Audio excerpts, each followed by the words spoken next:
Okay, so today's video I'm so excited for. We are doing our annual Valentine's Day video. This is our lineup. I have a feeling that at least one of these is gonna be a 5-star. My intuition's unreal, so we're gonna be starting with Song of Achilles. Let's get into it. Okay, so I read just a tiny bit more. I'm roughly like 50 pages into the book. Achilles and Achilles are everything. I'm obsessed. The more I read, I'm like, ooh, probably gonna read this tomorrow because I have homework to do tonight. So I'll update you then. I'll be so real right now. It's been a couple days. I haven't touched this, to be honest. But today, during dinner, I did read a little bit more of it. I'm on page 73. What? Literally what? I'm not gonna spoil, but I don't know, the young, innocent pining I am obsessed with. I'm obsessed with it. So I'm going to try to read more of this tonight. We'll see. Here we are. I'm on page 176. I think this book is fantastic. The language is so simplistic, yet so immersive. While I was getting ready, I was listening to a Spotify playlist that was tailored to Song of Achilles. And I've never done that before. Like when reading a book, I don't really listen to music that correlates, but that heightens the experience. 10 out of 10. I still have a little bit more than halfway to go, so let's keep reading.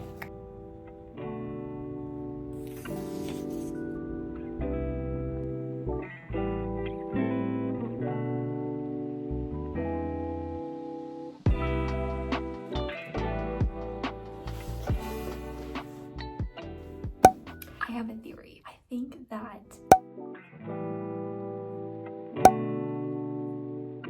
if that is correct, I'm too good. I'm just too good.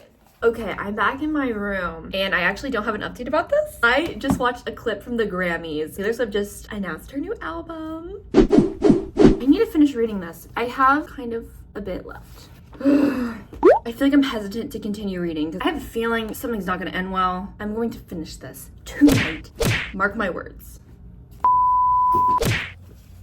The pride of man is insane. I guess he's not even fully a man. He's kind of like a demigod because he's part god. I don't know. Pride. Pride gets on my nerves because I have a feeling I know who's about to die.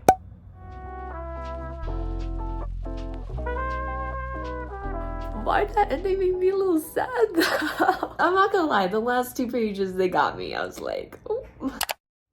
So, I have read kind of a bit, sort of. I'm only on chapter 3. But we've met our main character. Her name's Clementine. She's in the publishing industry and she's depressed because her aunt passed away. And she's moving into her apartment, which, if you read the back of the book, or if you've read it, you know that it is a time traveling apartment. So, it's a romance with time traveling components. I don't know what it is, but I keep finding myself around Valentine's Day reading time traveling romances. I read The Time Traveler's Wife last time, and I loved that book. The book was really good. I was reflecting and I realized that I like romance books that have a level of depth. They're not just like silly and cute, like, oh, we fell in love, oh, we kissed. There's depth about kind of the vulnerability of love or like your personal struggles and how those can translate into being in a relationship. So I like when there's a little bit of that or just something, not just cute and simple. So I'm hoping that this book will kind of grapple with that. We're gonna see. I need to keep reading, so yes.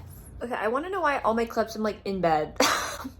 I went to class today, I swear. But anywho, we're about to read this thing. I'm gonna update you because I have some feelings. I feel bad because I know a lot of people like this book, but there's just some lines in here that I'm like, this line. That's so embarrassing. Like, I do not read books to get secondhand embarrassment. I have enough embarrassment on my own. Like, I do not need to be reading this. I don't want to DNF it, but okay, fine. Okay, fine. I'm not gonna lie. That is adorable. So is this entire section. That's cute. Okay, so I have started the book. I'm like kind of a good chunk into it and I am obsessed. I love this so much. It is exactly what I wanted for like a nice Valentine's fantasy, sweet little romance. For the premise, we have Evangeline Fox and she tries to break up a marriage because she thought that that guy was her true love. She makes a deal with Jax, who's the Prince of Hearts. He says, I'll break up the marriage, but you owe me 3 kisses on any person. And she can't kiss him because if she kisses him and that's not his true love, then that person will die. So that's where I'm at. And it's just so perfect. It's very much giving Heartless by Marissa Mayer. I don't know if you've read that before, but it's a Queen of Hearts retelling. And it's a very similar vibe. It's like Wonderland, except it's a tragedy because Queen of Hearts, duh. So I'm hoping this doesn't end in a tragedy, but this is a part of a trilogy and I want to get the other 2 books. I kind of want to get the UK covers though, because I don't know if you've seen them, but those covers are perfect. I've also been listening to a Spotify playlist. It's like tailored for the books. I'm so happy. I just want to read this. I just want to read it. Like, I have other stuff I need to do. Yeah, I like spent all morning reading this. So. I'm obsessed. It's so good. Okay, so I am halfway through right now. I'm not gonna lie, I feel like it's kind of long, like it's 400-ish pages. Honestly, I feel like it could be a little bit shorter than that because there's a lot of repetition, but then again, it's YA, so maybe that's the point. I don't know, I'm being nitpicky. So anywho, I am obsessed with this. I don't know if it's gonna be 5 stars, but I feel like we're at 4.5 right now. We'll see. Right now, the wedding is about to happen. If you know, you know. So I don't know what's about to happen, but I'm so excited.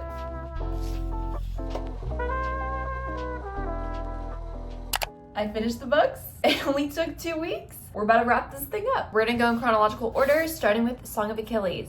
I gave this one 4 stars. You guys saw my thoughts. It's fantastic. I actually listened to Madeline Miller talk about this book and also talk about the Iliad, which is what this is based off of. I love that she kind of put her own spin on it, and the relationship between Achilles and Patroclus is just not really talked about. It's not explicit about any of it. And so she kind of helps fill in the gaps of what probably could have happened. So I love that. Like, just the historical context behind this book makes me love it so much more. I'm reading my excerpt and I said, therefore, masterpiece. It is really good. I really like this book. It made me feel something. It made me like think about and reflect about my life. Yeah, that was good. So this one, I gave it 2 stars. Please don't come for me. I'm being so real right now. I could see why other people would like this. I impulsively bought it and I probably should have done that. So lesson 1 has been learned. I almost DNF'd this multiple times while reading it. I think you probably saw that. I just figured because it was magic realism, it would be a little bit deeper. I feel like this was deeper than your average romance novel, but I feel like it just kind of skimmed the surface of things. There was one part on page 300 that I really liked, that it was love is not a quick drop. It's like falling over and over again with a partner over the course of your life. And so I really like that. I think that's very true to the experience, and for that I gave it 2 stars. I did like parts. I thought parts of it were cute. I did swoon a little bit, but I don't know. It's just not really my thing. Also, the nickname Lemon, I don't even know what to say about that one. It's just not for me. That's okay. It's okay. Next, we have Once Upon a Broken Heart, the long-awaited YA fantasy of my dreams. You guys saw, I loved this one. I gave it 4 stars, although I'd probably say it's like 4.5. Somewhere in that range. I feel like this is the type of book that I want when I want escapism. I'm just trying to have a good time with this. I love the world. I don't even really know what kind of world you would call this. Fairy tale land? I don't really know. But I love it. There was a plot twist at the end. There's so much tension, and then there's this attraction. But at the exact same time, he's literally telling her, you cannot trust me. And it's like, that line, they toe that line throughout this novel, and then at the end it's like, oh, it switches up and it's like, okay, I need to read the next one. Like, I need it. I need to do that soon. The only reason that I docked this down a point was because it's a little bit repetitive, which is what I said. And it makes sense because it's YA, and so you like want to get your point across to your audience, but also it's like a fairy tale and there's a lot of repetition in fairy tales anyways. But you know, as a 21-year-old, I don't know how much repetition I can take. Like, I understand where we are. I understand the premise. So those are all the books that I read. I am so happy. I'm happy that we're working towards our goal of 40 books this year, and these were good. It was a good lineup. Thank you for watching, and I will see you next time in next week's video, where I have no clue what we're gonna be doing, honestly. I should probably figure that out. Oh, it's upside down. Don't forget me. I finally got out of bed because I was being a little lazy girl. The font is huge. I feel depraved. It's been like 4, 5, 6, 7, 8. It's been like 8 years since I've read a book like that. Oh, and we already have our little cutesy bookmark.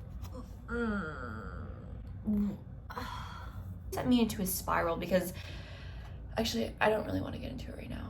I just can't. Like, what is she literally talking about?